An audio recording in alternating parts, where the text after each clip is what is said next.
निर्देशन में आज हम डिस्कस करने वाले हैं मास्लो की आवश्यकता क्रम अभिप्रेरणा का सिद्धांत। हमारा जो चैप्टर चल रहा है दोस्तों निर्देशन, उसमें मैंने बताया आपको अभिप्रेरणा अभिप्रेरणा का मतलब क्या होता है तथा अभिप्रेरणा की कुछ विशेषता मैंने बताई थी। आज हम बात करेंगे मास्लो की आवश्यकता क्रम अभिप्रेरणा का सिद्धांत। तो आइए दोस्तों, ज़्यादा टाइम ना वेस्ट करते हुए शुरू करते हैं आज की हमारी वीडियो। दोस्तों अमेरिका के एक वैज्ञानिक हुए जिनका नाम है अब्राहम मास्लो। इनका जन्म दोस्तों होता है 1908 में ब्रुकलिन न्यूयॉर्क में। ठीक है, अमेरिका के थे ये दोस्तों। एक विख्यात मनोवैज्ञानिक थे ये। क्या थे? मनोवैज्ञानिक।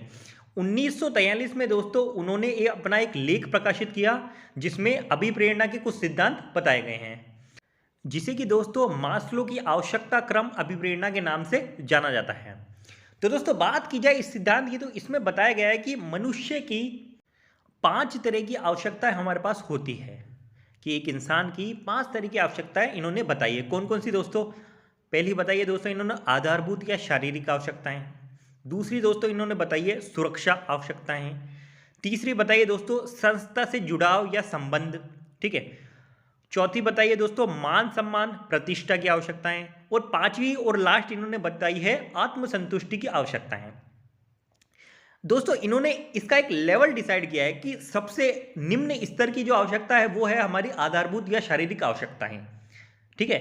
फिर दोस्तों उससे ऊंचा हम लेवल करें तो सुरक्षात्मक आवश्यकताएं इन्होंने बताई है। फिर उससे ऊंचे लेवल की संस्था से जुड़ाव, उससे ऊंचा लेवल आत्मसम्मान, और उससे ऊंचा लेवल सुपीरियर जो लेवल है वो इन्होंने बताया आत्मसंतुष्टि या फिर सेल्फ सेटिस्फिकेशन नीड्स। तो इसमें दोस्तों हम दो पहलुओं को लेकर चर्चा करेंगे।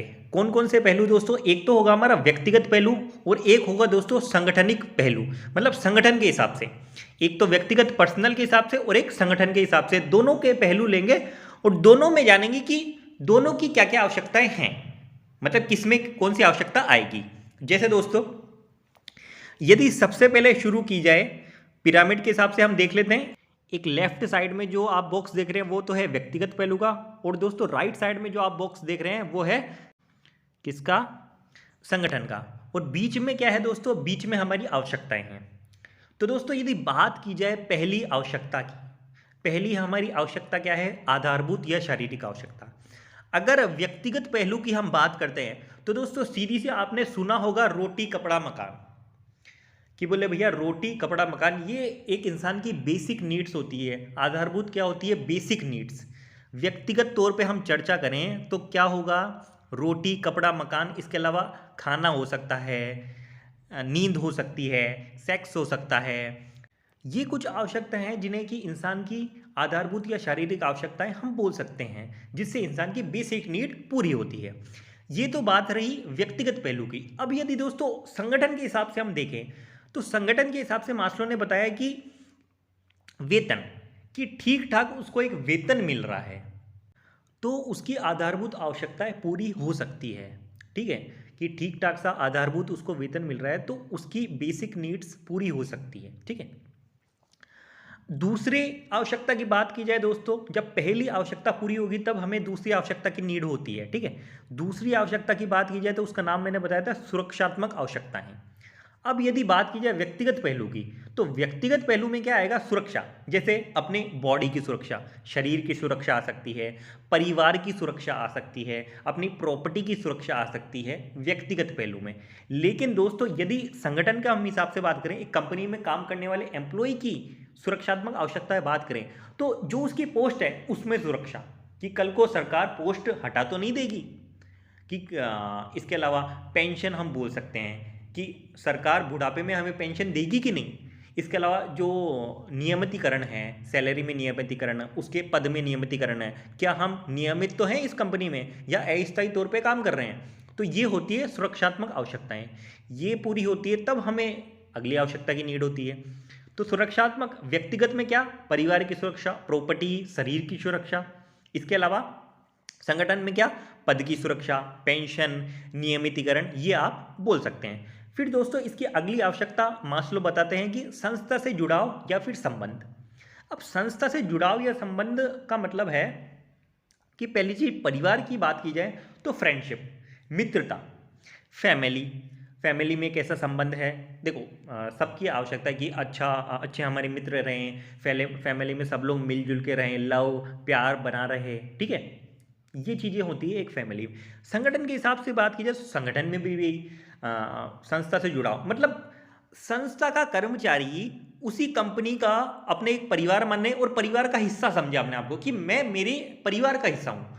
जो कंपनी जिस कंपनी में काम कर रहा है वो उसे एक फैमिली की तरह रहे, और कि बोले भैया मैं एक परिवार का ही सदस्य हूँ और परिवार में ही काम कर रहा हूँ। तो मित्रता जो और आपसी संबंध उनके अच्छे रहे। तो इस तरह की चीज़ें किस में आती है, संस्था से जुड़ाव या संबंध में आती है।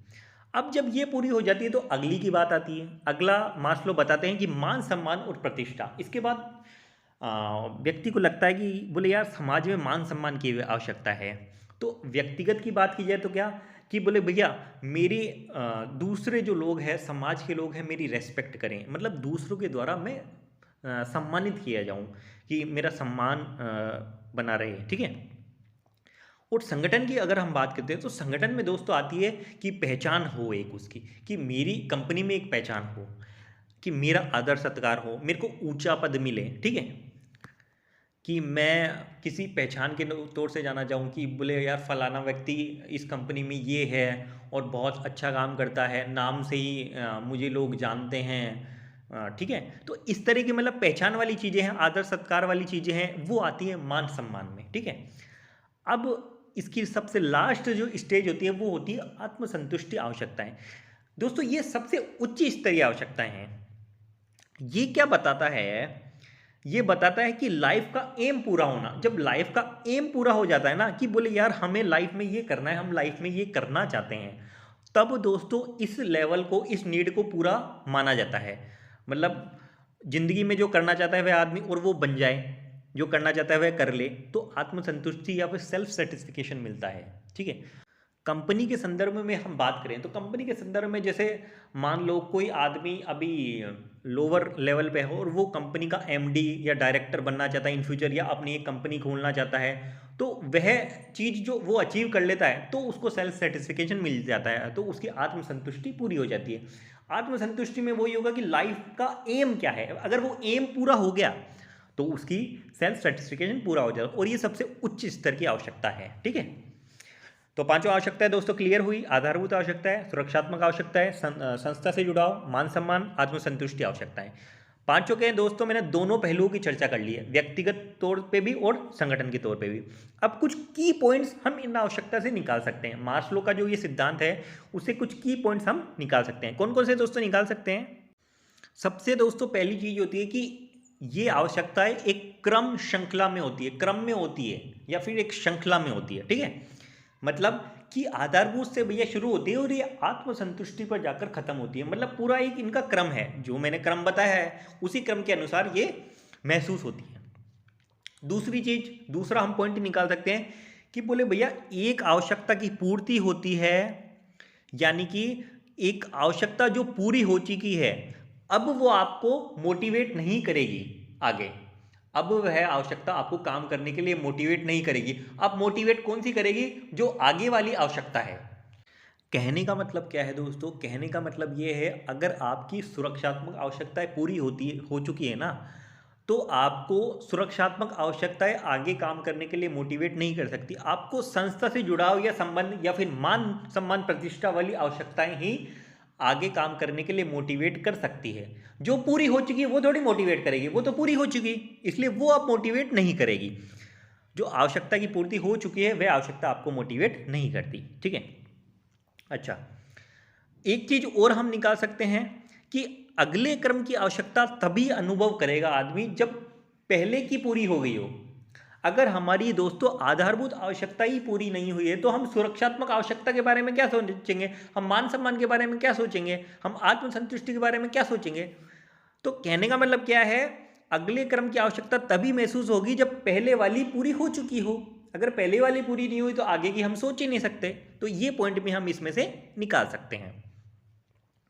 इसके अलावा दोस्तों जो मास्लो के आवश्यकता क्रम अभिप्रेरणा के सिद्धांत है, ये प्रबंधकों को बताते हैं कि सबसे पहले उनकी आवश्यकता के स्तर को पहचानें, कि सबसे पहले आप कर्मचारी की आवश्यकता का स्तर कौन सा है, कौन सा स्तर पे है, संस्था से जुड़ाव के स्तर पे है कि मान सम्मान उसको चाहिए, कि सुरक्षात्मक पहलू पे वह असहज महसूस कर रहा है। ठीक है, तो ये चीज़ वो पहचाने प्रबंधक, और फिर दोस्तों जिस कर्मचारी की जो आवश्यकता है उसको उसी के अनुसार अभिप्रेरित करे या फिर मोटिवेट करें।